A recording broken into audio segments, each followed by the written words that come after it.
ছোটবেলা থেকে এটার প্রতি একটা দুর্বলতা ছিল। তো কখনো ভাবি নাই যে ঢাকার রাস্তায় রয়্যাল এনফিল্ড আসবে, আমাদের এখানে ফ্যাক্টরি হবে, আমরা মোটামুটি সাশ্রয়ী পয়সায় সাশ্রয়ী টাকায় আমরা একটা বাইক কিনতে পারবো।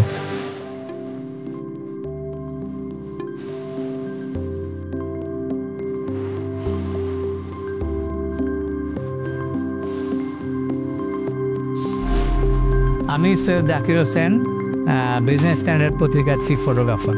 বেসিক্যালি রয়্যাল এনফিল্ডের হান্টার এই বাইকটি আমার খুব পছন্দের বাইক। তার একটা প্রধান কারণ হলো যেটা লাইট ওয়েট প্লাস এটার রেট্রো প্লাস মডার্ন একটা ডিজাইনের একটা কম্বিনেশন।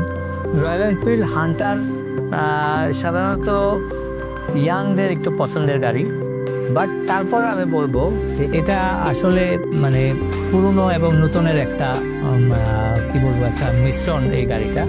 তো এটা যে বয়স্করা চালাইতে পারবে না তা না, আমার মতো বয়স্করাও হান্টার চালাই আমরা, বিকজ অফ যে এটা খুবই ইজি রাইড, মানে শহরের জন্য মোবিলিটি সব কিছু মিলায় হান্টার খুব ভালো, মানে শহরের জন্য একটা খুব ভালো বাইক। ইভেন এটা বয়স যাই হোক, এটা যদিও পছন্দ ইয়াংদের, তবুও সবাই এটা চালাইতে পারবে। আমি যেহেতু চালাচ্ছি সবাই চালাইতে পারবে। পাশাপাশি আমি যদি মোবিলিটির কথা বলি, হান্টার মোবিলিটির জন্য বেস্ট আমার কাছে, কারণ হান্টারটা ঢাকা শহরে চালানোর জন্য খুবই উপযোগী। সেই তুলনায় ওগুলো একটু কী বলবো একটু টুরিং বাইক, ও এই কারণে ওইটা হয়তো ঢাকার জন্য খুব বেশি স্বাচ্ছন্দ্য না হলেও হান্টারটা ঢাকা শহরে চালানোর জন্য খুবই ভালো একটা বাইক।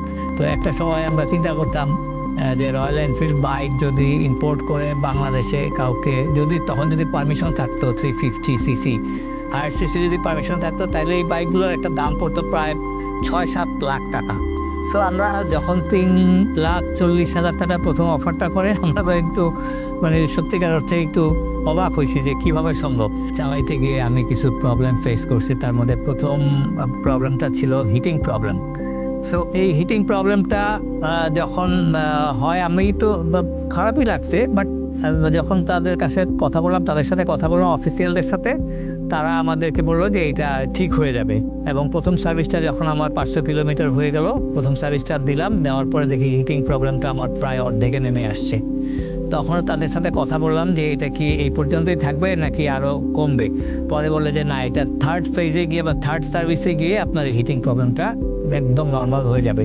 আমি শেষে একটা কথা বলবো যে রয়্যাল এনফিল্ড বাইকটা যদি কেউ কিনতে চান, মাইলেজের কথা কখনো চিন্তা করেন না, আর স্পিডের কথা কখনো চিন্তা করেন না। আমাকে প্রায় অনেকে বলে যে কত ওঠে, স্পিড কত ওঠে। আমি আসলে রয়্যাল এনফিল্ড স্পিড উঠানোর জন্য কিনি নাই।